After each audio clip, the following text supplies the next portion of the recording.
हमने पढ़ा था नॉर्टन्स थ्योरम का एप्लीकेशन सिंपल सर्किट्स में, बट उस सर्किट में एक प्रॉब्लम था कि वहाँ पे सिर्फ इंडिपेंडेंट सोर्सेज का यूज़ किया गया था, जिसे कि सॉल्व करना काफ़ी इजी होता है। मैक्सिमम बच्चों का डाउट्स उन सर्किट्स में जनरेट होता है जहाँ पे डिपेंडेंट सोर्सेज भी लगे हो और इंडिपेंडेंट सोर्सेज भी लगे हो। तो आज हमारा पॉइंट क्या है कि हम लोग उन सर्किट्स को एनालाइज करने की कोशिश करेंगे जहाँ पे डिपेंडेंट सोर्सेज लगे हों। क्लियर है यहाँ तक? एक ऐसे सर्किट में जहाँ पे डिपेंडेंट और इंडिपेंडेंट दोनों टाइप के सोर्सेज हो, मतलब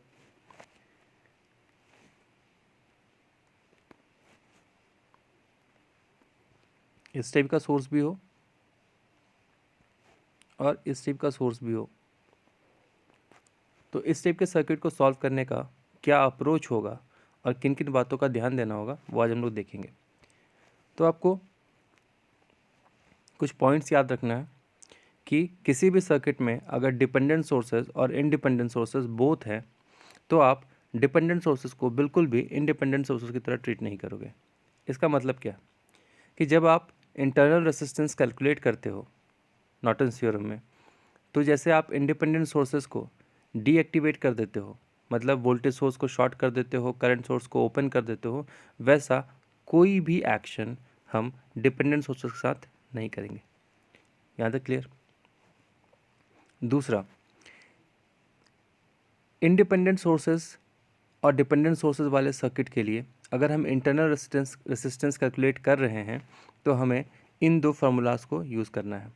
एक फार्मूला है R int is equals to open circuit voltage by short circuit current, और दूसरा है R int is equals to DC voltage by DC current. इन दोनों में से किसी को भी आप यूज़ कर सकते हो। अगर डिपेंडेंट सोर्सेज को सॉल्व करना इतना ही सिंपल है और इन्हीं दो पॉइंट्स को याद करने से अगर क्वेश्चन सॉल्व हो जाता तो फिर स्टूडेंट्स में इतना डाउट क्यों होता है? डाउट होने का पहला रीज़न है कि स्टूडेंट्स को नहीं पता होता कि ये formula open circuit from by short circuit current, ये फार्मूला आया कहाँ से, और ये क्या ये फार्मूला इतना वैलिड है कि ये आरंट एक्यूरेट मेज़र कर सके। तो आज हम डिस्कस करेंगे कि ये फार्मूला कहाँ से जनरेट हुआ और ये कितना यूज़फुल है इंटरनल रेजिस्टेंस कैलकुलेट करने में। तो जो जनरल स्टूडेंट्स के डाउट होते हैं उसे मैंने यहाँ मेंशन कर दिया है। पहला डाउट वही है कि इंटरनल रेजिस्टेंस के कैलकुलेशन में open circuit voltage by short circuit current को प्रेफर करते हैं, क्यों करते हैं, और दूसरा क्या हम V D C by I D C के फॉर्मूला को प्रेफर कर सकते हैं over V O C by I S C. तो पहले क्वेश्चन का जो आंसर होगा या जो पहला डाउट है उसका जो सॉल्यूशन होगा वो हम लोग डिस्कस करते हैं कि आखिर में R int is equals to open circuit voltage by short circuit current आया कहाँ से। तो आप यहाँ पे देख रहे हो कि दो सर्किट्स हमने यूज़ किया है, एक है आपका थेवेनिन्स इक्विवेलेंट सर्किट और एक नॉर्टन्स इक्विवेलेंट सर्किट। अगर आप ध्यान से देखो तो थेवेनिन्स इक्विवेलेंट सर्किट एक वोल्टेज सोर्स है और नॉर्टन्स इक्विवेलेंट सर्किट क्या होता है, एक करंट सोर्स होता है। और आपको पता होगा कि आप किसी भी वोल्टेज सोर्स को करंट सोर्स में और करंट सोर्स को वोल्टेज सोर्स में कन्वर्ट कर सकते हो। तरीका काफ़ी सिंपल होता है। अगर आपको इस सर्किट को इसमें कन्वर्ट करना है तो सबसे पहले चीज़ जो ध्यान देने वाली चीज़ होती है कि जो इंटरनल रेजिस्टेंस होगा उसके वैल्यू को चेंज नहीं करते। तो यहाँ पे जो आर टी एच है जो कि बराबर होता है किसके, इंटरनल रेजिस्टेंस के, इस वैल्यू को जो यहाँ पे है एग्जैक्टली वही वैल्यू यहाँ पे पुट कर देंगे। क्लियर? तो यहाँ पे आर टी एच जो कि आर इंट के इक्वल था, एग्जैक्टली आर एन भी किसके इक्वल होगा, आर इंट के इक्वल होगा। और दूसरा, इस वोल्टेज के वैल्यू को करंट में कन्वर्ट करेंगे। अब आपको पता होगा वोल्टेज और करंट का रिलेशन क्या होता है, V is equals to I R होता है फ्रॉम ओम्स लॉ। तो I बराबर क्या हो जाएगा, V बाई आर।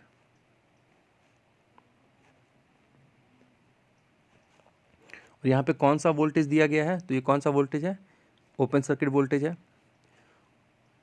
और कौन सा रेसिस्टेंस है, तो ये रेसिस्टेंस हो जाएगा आर इंट। क्लियर है यहाँ तक?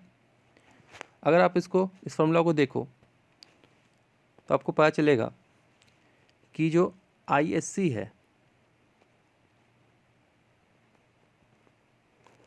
वो बराबर किसके है, तो V open circuit divided by R int. तो इससे आपको आर इंट मिल जाएगा। R int is equals to क्या हो जाएगा, VOC divide by ISC।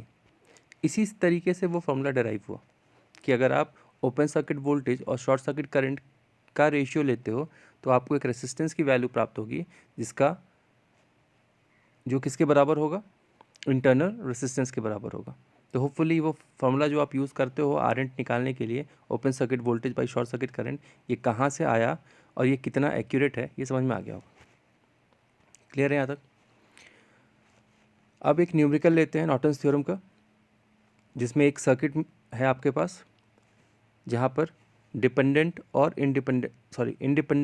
Dependent sources दोनों अवेलेबल हैं। इस सर्किट को आप ध्यान से देख लो क्योंकि आगे इसको ही सॉल्व करना है आपको। यहाँ पे ये जो डिपेंडेंट सोर्स है इसकी वैल्यू है 3I0 और ये किस पे डिपेंड कर रहा है, इस I0 करंट पे। क्लियर?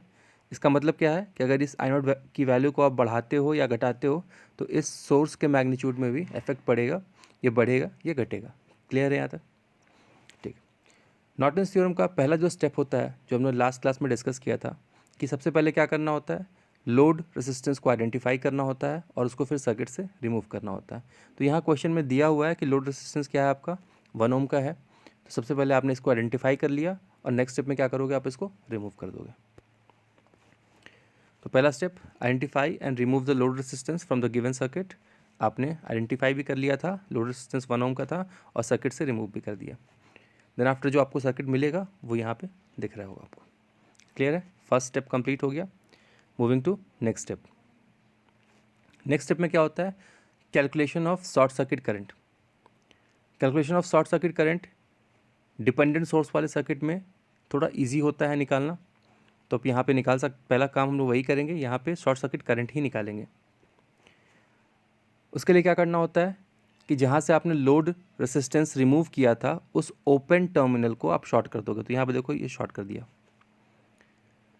अब इस गिवन सर्किट में क्या है, यहाँ पे आपने शॉर्ट किया है तो ये 3 ओम का रेसिस्टेंस किसी काम का नहीं है।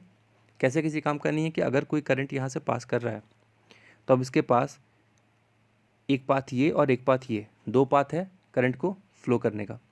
लेकिन आपको पता है कि करंट का नेचर क्या होता है, मिनिमम रेसिस्टेंस पाथ को फॉलो करना। तो यहाँ पे मिनिमम रेसिस्टेंस क्या है, ये शॉर्ट सर्किट है। तो ये पूरा करंट इस शॉर्ट सर्किट पाथ से पास करेगा, कोई भी करंट 3 ओम से पास नहीं करेगा। तो अगर 3 ओम से कोई करंट पास नहीं कर रहा है तो यहाँ पे 3 ओम मेरे लिए कोई काम का नहीं है। हमने क्या किया, सर्किट से 3 ओम के रेजिस्टेंस को रिमूव कर दिया। क्लियर है यहाँ तक? जो नया सर्किट मिला वो ये था। क्लियर? अब देखो आप इस सर्किट में कि यहाँ पे एक जंक्शन है और 3 ब्रांचेस अटैच हैं और आपको क्या बोला गया है, शॉर्ट सर्किट करंट निकालना। ईजी है निकालना। अगर आप KCL अप्लाई करते हो इस जंक्शन पे तो आप आराम से शॉर्ट सर्किट करंट निकाल सकते हो। करना क्या होगा आपको, इस जंक्शन पे KCL अप्लाई कर दो। आपको दिख रहा है इस वाले ब्रांच में कितना करंट है, I0 करंट है, लिख दिया। इस वाले ब्रांच में करंट सोर्स लगा है जिसका मैग्नीट्यूड कितना है, 3I0 का है। तो इस ब्रांच में कितना करंट फ्लो करेगा, 3I0 ही फ्लो करेगा, वो भी लिख दिया। और इस वाले ब्रांच में कितना करंट है, शॉर्ट सर्किट करंट, जो कि हमें निकालना है, वो भी लिख दिया। अब साइन कन्वेंशन देख लो कि ये जो करंट है ये टुवर्ड्स द जंक्शन जा रहा है, तो आप इसको पॉजिटिव लिखो या नेगेटिव लिखो, ये आप पर है। मैंने यहाँ पॉजिटिव लिया है। इस ब्रांच में भी करंट ऊपर की ओर ही जा रहा है, मतलब टुवर्ड्स द जंक्शन जा रहा है, तो अगेन पॉजिटिव लिखेंगे। और जो शॉर्ट सर्किट करंट है वो अवे फ्रॉम द जंक्शन जा रहा है, तो इसलिए क्या करना होगा आपको, यहाँ पे नेगेटिव लिखना होगा। क्लियर? इन सब का समेशन क्या होगा, 0 होगा। इससे आपको क्या पता चला कि ISC इज इक्वल्स टू क्या हो जाएगा, 4 × I0। यहाँ तक क्लियर है? अब यहाँ पे देखो ये I0 हमारे लिए अननोन था, तो इस I0 का वैल्यू अगर हम निकाल लें तो हम बता सकते हैं कि शॉर्ट सर्किट करंट कितना होगा। अब ध्यान से देखो इस सर्किट को, बहुत कॉम्प्लेक्स तो है नहीं। यहाँ पे एक ही वोल्टेज सोर्स है और यही वोल्टेज सोर्स रिस्पॉन्सिबल किसके लिए है, तो इस I0 करंट के लिए। इस डिपेंडेंट सोर्स का रेसिस्टेंस पता नहीं है, इस शॉर्ट सर्किट पाथ का रेसिस्टेंस कुछ है नहीं, ठीक है। और ये डिपेंडेंट सोर्स का जो रेसिस्टेंस होता है वो भी किस पर डिपेंड करेगा, तो वो इस पैरामीटर पर डिपेंड करेगा। ये अगर चेंज होगा तो इसका रेसिस्टेंस भी चेंज करेगा, ऐसा मान के चलते हैं हम लोग। तो अगर आपसे पूछ दिया जाए कि भाई ये आई नॉट जो है ये आखिर में किस सोर्स के थ्रू आ रहा है या कितने मैग्नीट्यूड का है, तो आप यहाँ पे देखो वोल्टेज 12 वोल्ट है, रेसिस्टेंस पाथ में कितना है 6 है, तो 12/6 करोगे तो ये आपको ये आई नॉट का वैल्यू दे देगा ना। क्लियर है, तो हमें पता चल गया कि आई नॉट कितना है, तो ये 12 volt by 6 ohm that is 2 ampere. अब आई सी का वैल्यू 4 आई नॉट था, आपने यहाँ पे आई नॉट की वैल्यू पुट कर दी that is equals to 8 ampere, तो आई एस सी निकल गया आपका। होपफुली ये क्लियर हो गया होगा, और ये जो पार्ट है आई नॉट कैलकुलेशन का ये भी शायद क्लियर हो गया होगा, बिकॉज आप जानते हो स्टार्टिंग से कि आई नॉट या कोई भी करंट जो होता है वो क्या होता है, वोल्टेज बाई रेसिस्टेंस। तो यहाँ पे वोल्टेज सोर्स कहने को तो सिर्फ 12 वोल्ट का है और पाथ में रेसिस्टेंस कितना है 6 ओम का है, तो करंट कितना होगा, voltage 12 volt divide by resistance 6 ohm that is equals to 2 ampere. ये क्लियर हो गया होगा होपफुली, ठीक है। तो मैंने दूसरा स्टेप भी कंप्लीट कर लिया, that is the calculation of short circuit current. अब जो सबसे इम्पॉर्टेंट स्टेप है that is the calculation of internal resistance. ये अगर आप कर लेते हो तो आप किसी भी डिपेंडेंट सोर्सेज वाले सर्किट्स को ईजिली सॉल्व कर सकते हो।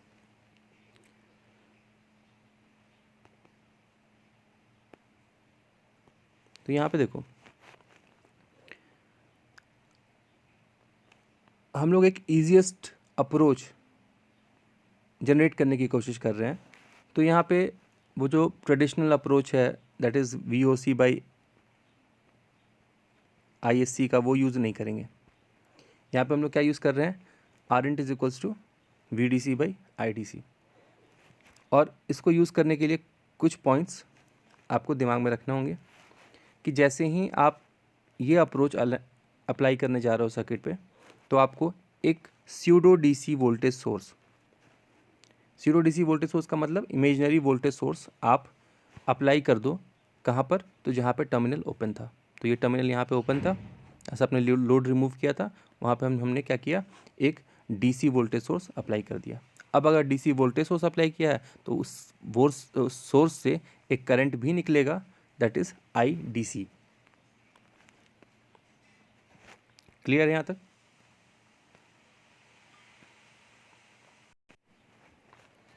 यहाँ तक क्लियर हो गया होगा। इसी स्टेप का दूसरा पार्ट क्या है कि यहाँ पे आपको जितने भी इंडिपेंडेंट सोर्सेज हैं उनको डीएक्टिवेट करना है, डिपेंडेंट सोर्सेज को नहीं करना है। ध्यान देना, इंडिपेंडेंट सोर्सेज को डीएक्टिवेट करना है। तो इंडिपेंडेंट सोर्सेज क्या था, एक वोल्टेज सोर्स तो लगा था बस, और वोल्टेज सोर्स को कैसे डीएक्टिवेट करते हैं, तो शॉर्ट सर्किट करके डीएक्टिवेट करते हैं। तो यहाँ पे हमने शॉर्ट सर्किट कर दिया। क्लियर। और जो इंडिपेंडेंट सोर्स था, सॉरी जो डिपेंडेंट सोर्स था, उसको डीएक्टिवेट करने की ज़रूरत नहीं है। तो ये आपका जो डिपेंडेंट सोर्स था उसको जैसा था वैसे ही छोड़ दिया हमने। क्लियर है यहाँ तक? ठीक है। अब आपको करना क्या है कि इस जंक्शन पर KCL लगाना है। एक ही तो जंक्शन दिख रहा होगा यहाँ पे, ये और ये और ये जो पॉइंट है ये तो बेसिकली सेम है, तो ये एक ही जंक्शन है। तो इस जंक्शन पर आप क्या कर रहे हो, KCL लगा रहे हो। जंक्शन पर KCL लगाना आपको आता होगा। जैसे ही जंक्शन को आप अज्यूम करते हो वहाँ पे एक नेमिंग कर देते हो, तो मान लिया कि इस जंक्शन का नेमिंग क्या है, A है। क्लियर है यहाँ तक? अब इस जंक्शन से अटैच ब्रांच कौन कौन से हैं, तो एक ब्रांच ये हो गया, एक ब्रांच ये हो गया, एक ये और एक ये। क्लियर है यहाँ तक? चलो लगाते हैं। तो इस ब्रांच में करंट कितना है, I0 लिख दिया। इस ब्रांच में करंट कितना है, 3 I0 लिख दिया। इस ब्रांच में करंट कितना होगा, तो वोल्टेज कितना है यहाँ पर, VDC है। देखो यहाँ पे आप VDC वोल्टेज हमने यहाँ दे रखा था, यहाँ से यहाँ तक कोई रेसिस्टेंस नहीं है, तो यही VDC यहाँ तक भी पहुँचेगा। और यहाँ पर करंट कितना होगा इस ब्रांच में, दैट इज़ VDC/3। क्लियर। और यहाँ पे कितना करंट फ्लो कर रहा है इस ब्रांच में, वो IDC है, पहले से हमने देख रखा है। क्लियर है। अब साइन कन्वेंशन एक बार देख लेते हैं। ये करंट टुवर्ड्स द जंक्शन जा रहा है तो पॉजिटिव ले लिया, ये source towards the junction current provide कर रहा है तो अगेन पॉजिटिव ले लिया।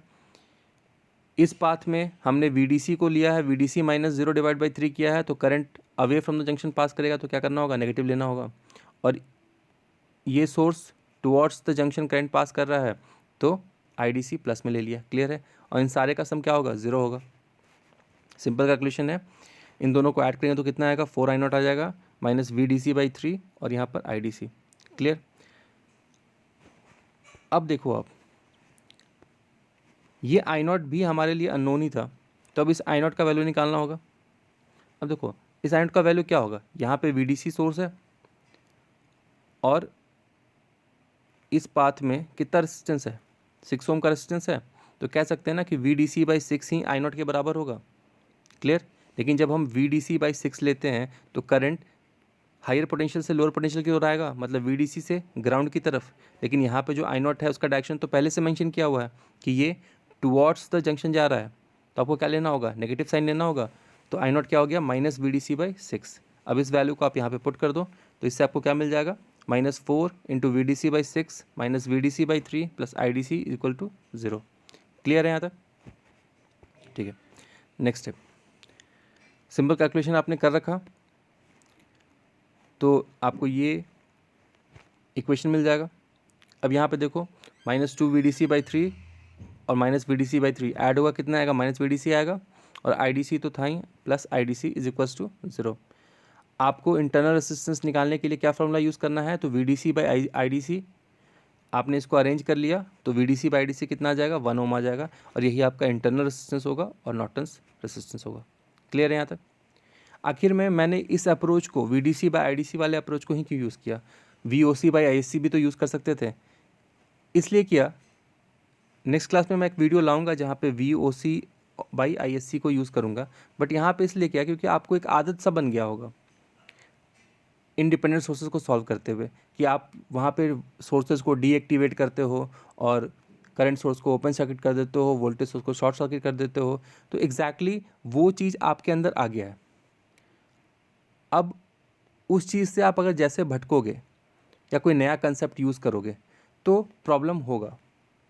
उस चीज़ को मिनिमाइज़ करने के लिए मैंने ये यूज़ किया। इसको यूज़ करने में क्या फ़ायदा है, यहाँ पे भी आपने देखा होगा क्वेश्चन में कि हमने सोर्सेज को डीएक्टिवेट किया है, इंडिपेंडेंट सोर्सेज को डीएक्टिवेट किया, वोल्टेज सोर्स को शॉर्ट किया, तो ये वही चीज़ था जो आप पहले यूज़ कर रहे थे। तो इसीलिए आप काफ़ी कंफर्टेबल फील करोगे इस फॉर्मूला के साथ। क्लियर है यहाँ तक? ठीक है। आपका RN कैलकुलेट हो गया है, ISC कैलकुलेट हो गया है। अब लास्ट स्टेप तो बहुत इजी है, आपको क्या करना होता है, नॉर्टन्स इक्विवेलेंट सर्किट ड्रॉ करना होता है। ये है Norton's equivalent circuit, ISC,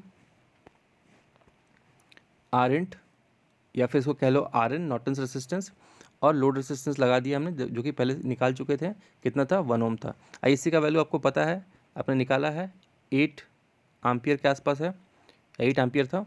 RN कितना था आपका, 1 ओम था। तो ये आपका नॉर्टन इक्विवेलेंट सर्किट ड्रॉ हो गया।